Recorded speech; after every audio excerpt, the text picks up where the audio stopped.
Hey guys, welcome to my channel Rapid Literature. Today's topic is The Portrait of a Lady by KUSHWANT Singh.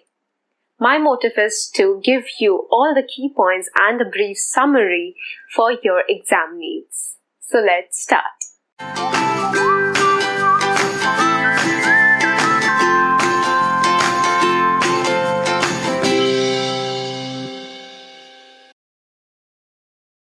The story has a myriad of phases of a growing boy, that is our writer, and also a beautiful relationship between the writer and his grandmother.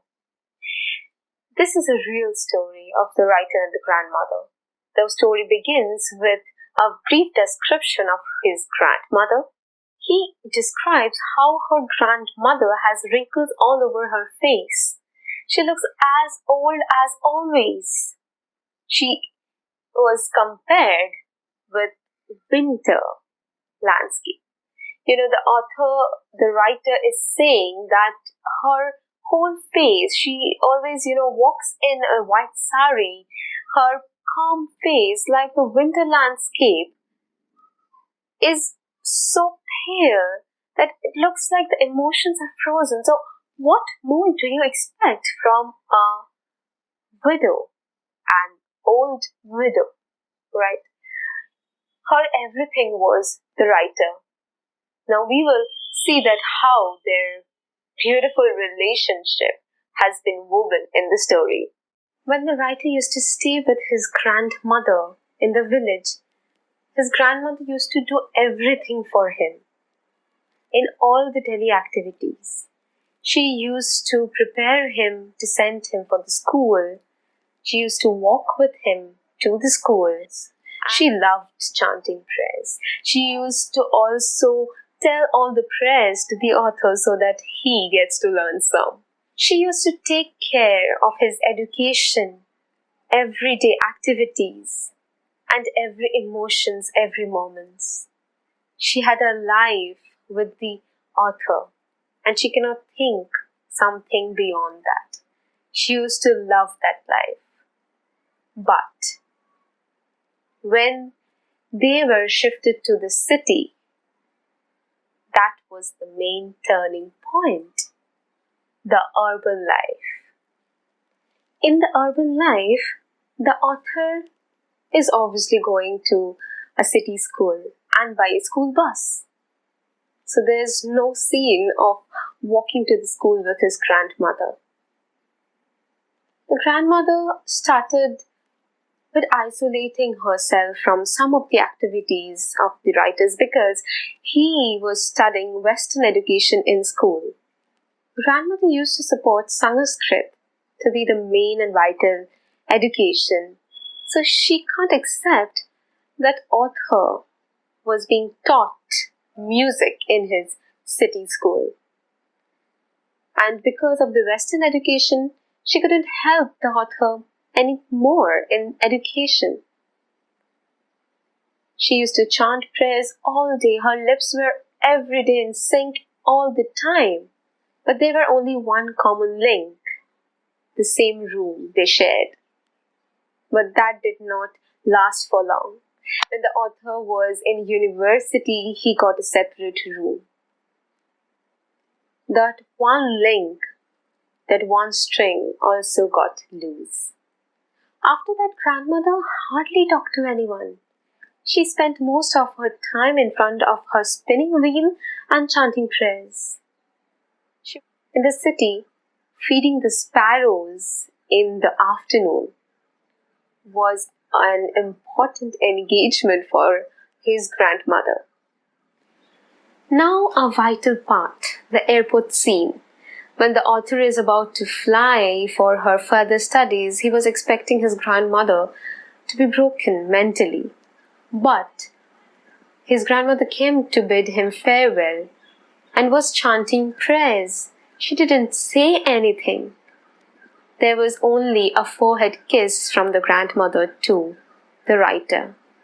And to the writer, it seemed probably the last or, the final physical touch. Because he thought that His grandmother is growing older, day by day.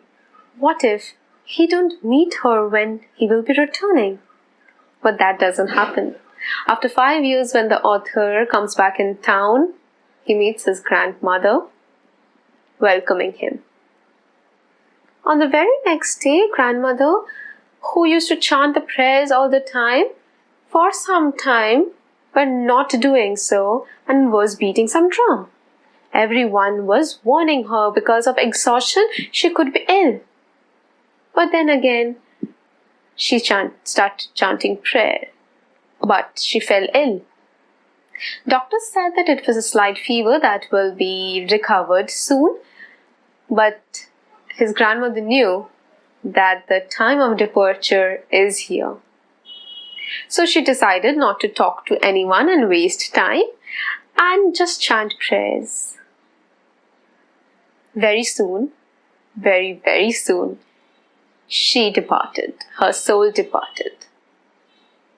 Thousands of sparrows flew in and sat around the body, the dead body of grandmother. It was a magnificent scene. They were given breadcrumbs, but they didn't have it. They flew away after the body was taken. The story was not only about the boy or the beautiful relationship they had. Please notice, this story is also about how our older generation gets isolated and fails to participate in our life just because of this advancement, because of this generation gap. The story is a very emotional one, but it is also very important for us to realize that we should spend some time with our elders so that in the coming time we don't regret. So let's look at the key points of the story which you will be needing for your exams. Grandmother had such a wrinkled face that she looked old in the same way over years. In the village, grandmother used to take the writer to the school by foot. There she used to sit on the temple stairs to listen to the prayers. She was involved in the writer's life through daily activities. The sudden shift in the city was the turning point. The urban life made barriers between the writer and his grandmother. She started isolating herself. In her last days, the sparrows were only her companion. So this was the story of The Portrait of a Lady. I hope you like it. Don't forget to subscribe and hit the bell icon. Please do share it with all of your friends so that they can be also helped. Thank you for watching. Happy learning!